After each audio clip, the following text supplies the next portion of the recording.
Welcome to Authors Revealed. I'm Becky Anderson. We are very excited. We have Kaitlin Roig-DeBellis with her book, Choosing Hope. She was a first grade teacher at Sandy Hook Elementary on that fateful day in December 3 years ago.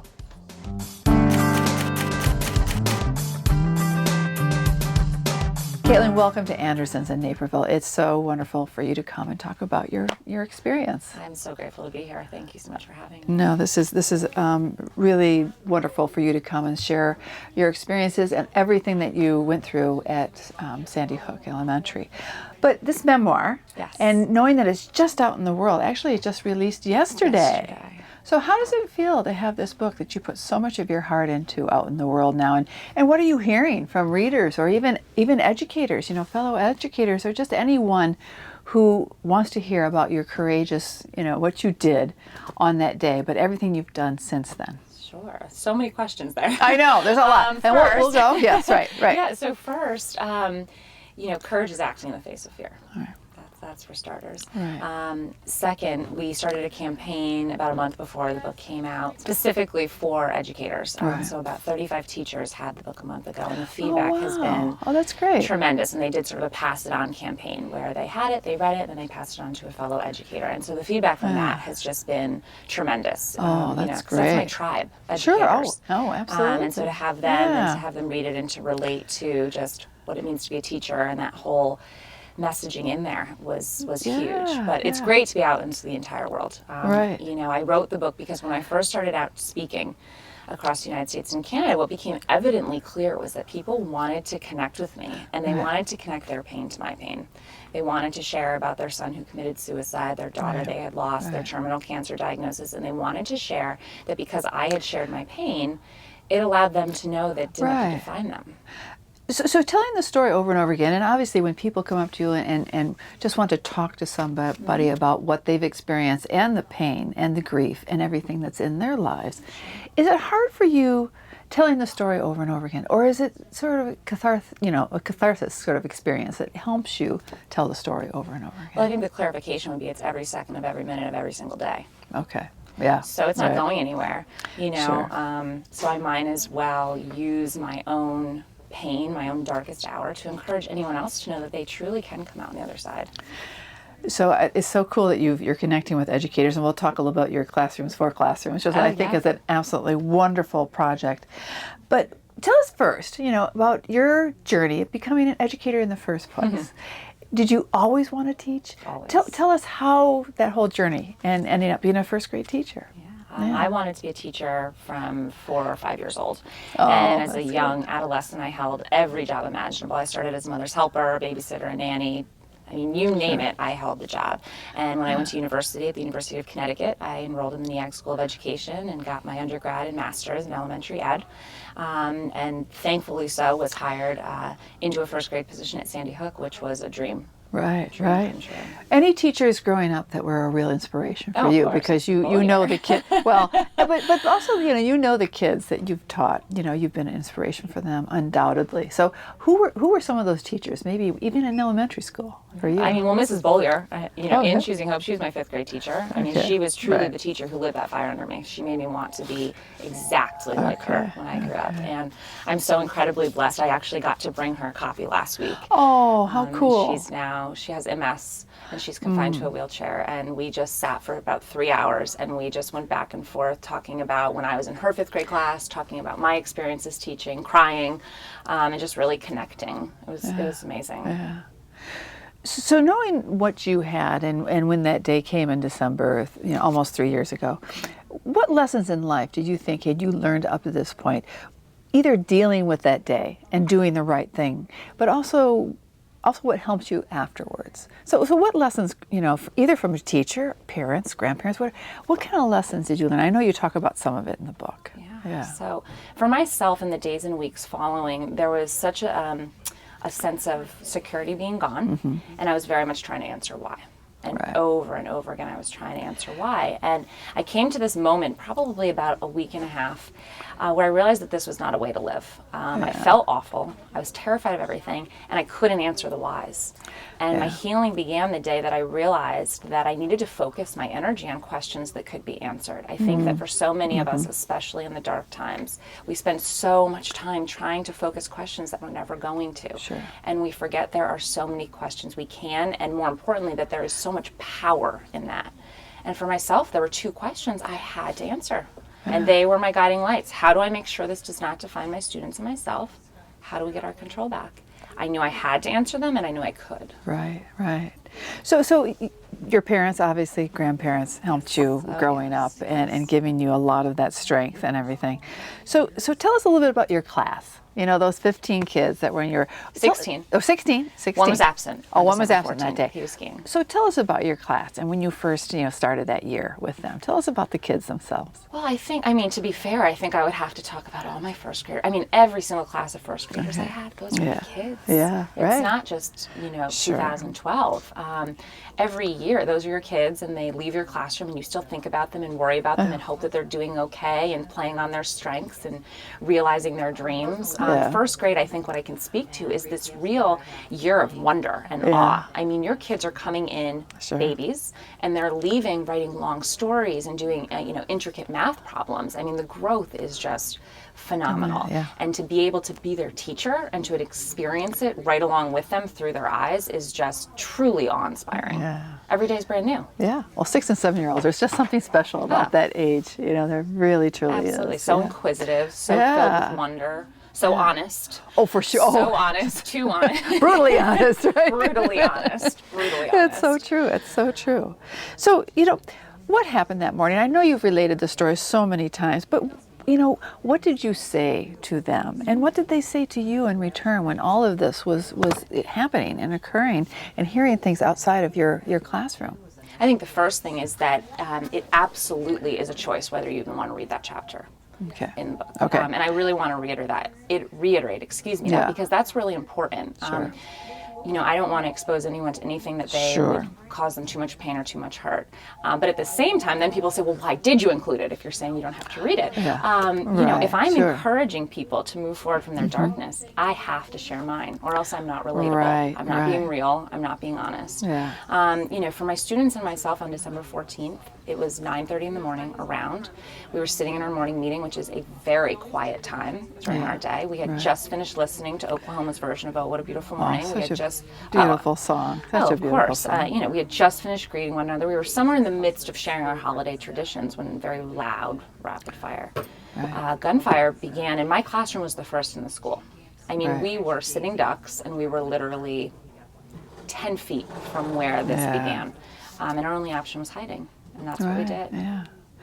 And was it an instant reaction for you, just that protective instinct just kicked in and you knew what you had to do for these children, in a way? I think it was more that the only decision I had to make was, do I want us to survive? Right. And the only answer to that was yes. And if that was going to be our option, we had one choice, and that was our bathroom. Yeah. It was impossible. It sounded impossible. Yeah. But in that moment, it really needed to become possible. Right. And by the grace of and God, you it did did. it. Yeah. It was kind of miraculous that he passed over your classroom, but I think there were several reasons why he did. Well, we don't know that he did. Yeah, you don't know. He may have walked in and then walked out. You don't know. I don't know why he wouldn't have. But when everything was over and the police came in, and what happened because you didn't believe that it was the police that was telling you. Yeah, right. Not after. We were in the middle of it, and we were really the only survivors that were in the middle of it. Right. They came. It was about 45 minutes when the knock came, and I thought it was whoever the gunman was, and so I whispered to my student, who was sort of placed in front of me, to ask who was there. And a voice as you would reply to a small child, "Hey, little fella, little buddy, please open the door. It's the police. We're here to help you." And at that point, I spoke and I said, "I need your badge if you're really the police." Right. And when they slipped it under the door, which they did immediately, I think because of all we had heard, I could not believe. I couldn't believe that someone was really here to help us. Sure. And I said, "This does not look real. I don't believe you. And if you have the keys, which you should, you need to use them to get us out." And they did, and they tried 7, 8, 9 different keys, and the door unlocked, and we were greeted by an entire SWAT team. Not a sight that them or us were ever planning to see. Right. You know, for the children, and I know you went back to school after the January New Year. 2nd. Yeah, but you were in a different building. Yes, still are. They still Right, are. still in that building. That other building was torn down. So I mean, but what was that like going back and the time in between? You know, here it is. It's one of the most joyous times of year, but yet this is just, it's beyond imagining any of this for anyone. But what was that like for you, just trying to deal with, like you said, why? You can't answer that reason why. It's just not going to come. But coming back on that January 2nd to school in a new building and all your kids, what did you expect, or what did you think was going to happen, or what were your expectations of going back to school? Well, before returning, I sought counsel and a therapist. Right. I knew that I needed help with two things in particular, one of them being, how do I make sure my kids feel safe? I felt very unequipped mental health-wise and just, Sure. you know, realistically, how to make sure that they felt okay in our new space and the steps that I as their teacher needed to take. And so I went to therapy about that question and thought that I had a plan. You know, her and I came up with this real very basic, pretty nothing, you know, outlandish by any means, but a plan for myself, for my kids, and for their parents to know that, you know, their kids were okay in this new space. And I went in with that plan and felt very ready to start trying to live a new normal with my kids. Right. So you made some efforts to increase, you know, enhance the security, or at least the feeling that the kids felt that they were secure in this new school, this new room. You know, they're still with their classmates, they're with their favorite teacher, and in returning to this place. But you had some objections to your administration that they couldn't see what the point of what you were doing and how important it was. Tell us a little bit about that. I know it's frustrating for you, I'm sure. No, I'm just If it's probably the hardest thing I've ever lived through my entire life. if you No, we I don't fight have through to it talk every about time. this. No, I fight through it every time. You know, my kids lived through something very different on that day, and the fact that it wasn't even looked into where we hid, what they heard, what they felt, was appalling. And the fact that we were expected to pretend like now we're in the safest school, we have a police officer, that wasn't doing justice to what my kids needed.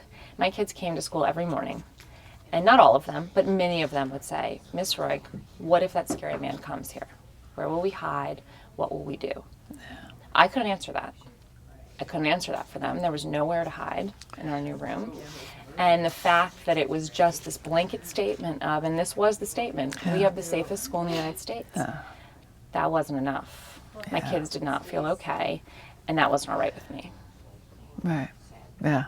And it's totally understandable. But you know, moving forward, and I know you tried to move forward and do things. Sure. How were your kids reacting? And did you feel like you could get back to some semblance of normalcy? And that's so hard to say after being through something like that. But did you ever capture some of that back? I mean, oh, absolutely. Yeah, I mean, it was very much, you know, I think the best way to imagine it, it was very much like returning to the beginning of the school year. Right. We were in a new space. We had to relearn the routines of our new school, of our classroom, where classroom supplies were, how to put things away, how to get to the bathroom. It was now not in our classroom, how to get to the cafeteria. You know, I think lessons needed to be broken apart a lot at first. You know, a lesson that typically would be a day maybe needed to be chunked into 2 or 3 parts because, you know, certainly their attention span was different on certain days. Sure. But no, I mean, there were definitely moments of normalcy and of being together as a class again and feeling okay. Yeah. And I know they had a party when you left Sandy Hook. Then they had a gathering for you At the end of the year. At the end of the year, I know. But how are the kids doing now? Considering that it's almost 3, and do you hear from them? Hear from their parents? How is the community of Newtown doing, or you know, anyone associated with family, friends, loved ones, anyone that had something to do with this horrific tragedy? Is everyone I know they will never heal completely, but how is everyone doing, especially your students? You have direct contact. Well, for with. both my students and the community, I mean, there is no blanket statement answer. You Yeah. can't say, oh, they're doing okay, oh, they're doing terrible.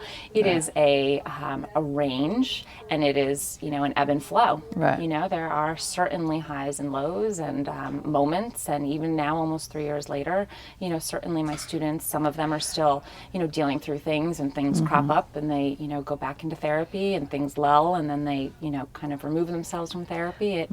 It really does. But I am so incredibly grateful because I am in touch with the majority of my students and their parents, and the only ones that I'm not is because they've moved or they're really just trying to, I'm assuming, create just a, a safe cocoon of just, let's really just try to, love one another and heal and move forward the best we can. Right. One of your professors from UConn, and wanted to do a writing project with your class. Tell us a little bit about that, because that sounded absolutely fabulous. What you wanted to do. So I think for myself, something that I found great joy in when all of my safety requests for my kids were being denied was that I had this great relationship at UConn with Professor Kaufman as his student, and then when I left, keeping in touch. And he runs this incredible writing program for students, and that he goes into classrooms and he team teaches with the teacher, and they write a variety of things, but the end result is that they're writing a story together.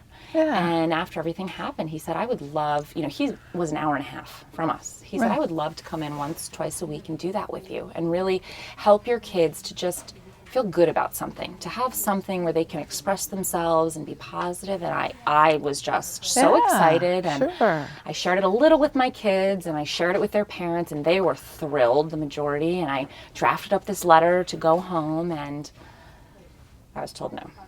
Wow. I was told he is not trained in mental health, which I can't think of anything more ridiculous. I mean, my kids, all they needed was a good experience.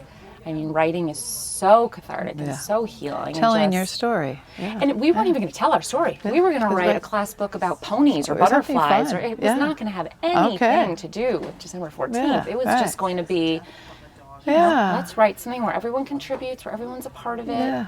And that was the straw that broke the camel's back. That because just seems unbelievable. When that was said no, I realized that I was living in a very different world than I had been prior to December 14th, and I couldn't go on being silent about the things that mattered, because we all know that's the day things end. Right.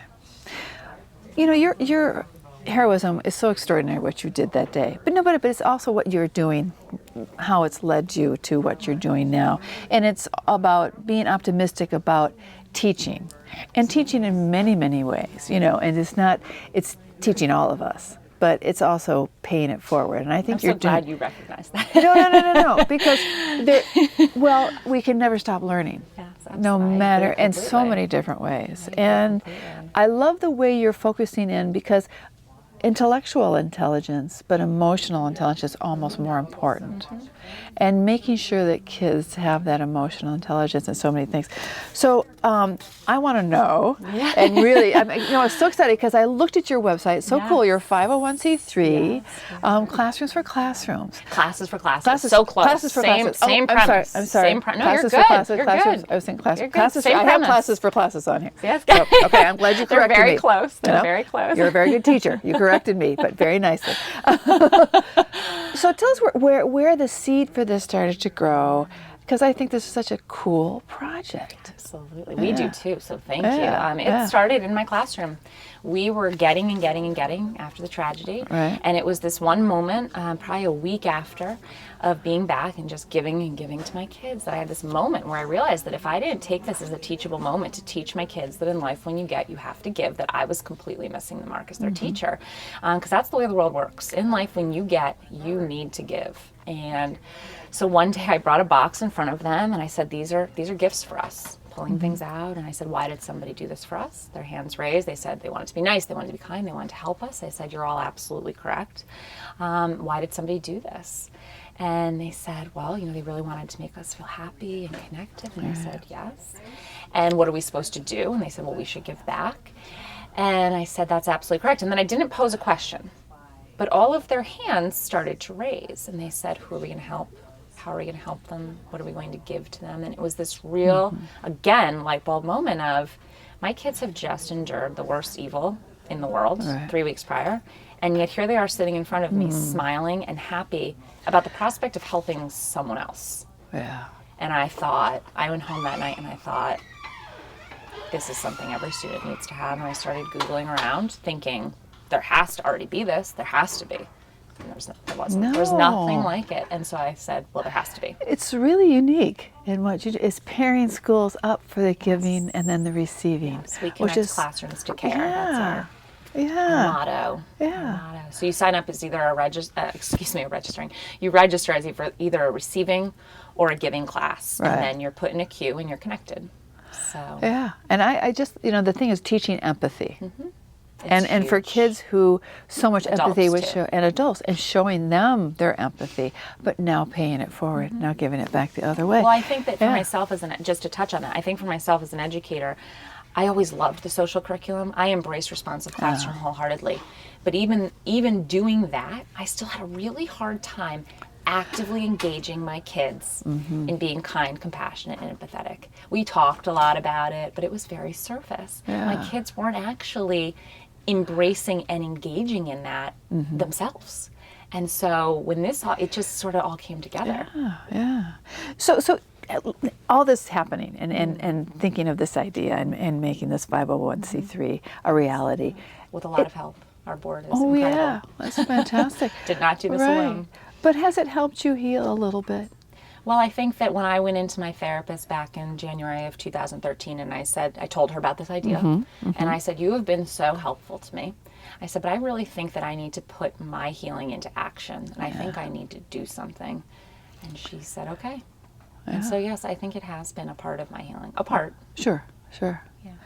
So how can we as a community, how can an individual help with classes for classes, help? How can a school help? How can a student help? How can an educator help? Right. So tell us what we can do to help with this. A community can help because all of our projects are crowdfunded. Any individual community can go on and donate $1, $10, $100 to any project that they think, wow, these kids are doing good. A school can get involved by simply telling their teachers, logging on. We are completely a free resource, and we're not something extra. I know how busy teachers are. We are a tool to assist teachers in what they're already doing. Teachers are already having a morning meeting. We're just there to assist them on their smartboard to chronicle and really highlight all of the things they're already doing. Right. So I love the fact I went on because maybe a school needs money for a field trip. They want to go somewhere. They want to go to an aquarium, or they want to go to a planetarium or something. Or there might be just for an erase board or anything. No right or wrong. Yeah. Or a tablet or any type of things like that. So it's becoming the receiver or the giver. And if you are the receiver, you quickly become the giver. Oh, see, that's because the whole point. You have to, if you're on the receiving end, before you receive that gift, you have to go on and post your own project for someone else because there's no reason you can't. The financial responsibility is not on you. And I think that's one of the most beautiful things about Classes for Classes. We have had so many classrooms who are in quote unquote low socioeconomic schools who you would think, well, what? They can't give back, and they have embraced these projects given to someone else, and they've got to learn firsthand what it feels like when you are the one responsible for giving to someone else. And it's just been incredible to watch. Right. And now you're working with K through 8 classrooms, right? We are. Okay. We are. High school is sort of a tricky demographic. Yeah. No, I think that's a real sweet spot, that K8 kind of classroom, which is so cool. I know you probably get this question all the time, but knowing these horrific incidents that happen, and we just had one in a community college in Roseburg, Oregon, and knowing what you've been through and what your community went through from families and kids and your whole school district, your school and everything, how do you see us moving forward to we don't see this happen again and again and again? And I'm not asking, gun control, yes, we need to do something. I'm not sure what, like you say, but what else can we do to get people aware of people in our community that maybe need help? Well, I think first, my heart goes out to anyone who is either victim, survivor, associated in any way of gun violence. It is a pain that I know too well. So my prayers are with them.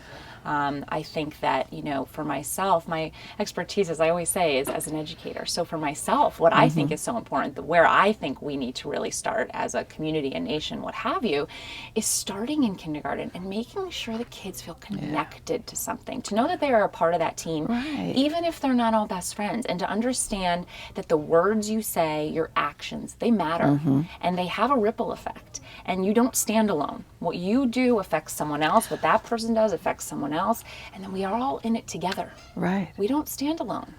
Right, and also you also mentioned about the right to choose, giving kids the right to choose, which is so important. So Absolutely. Choice is huge. yeah.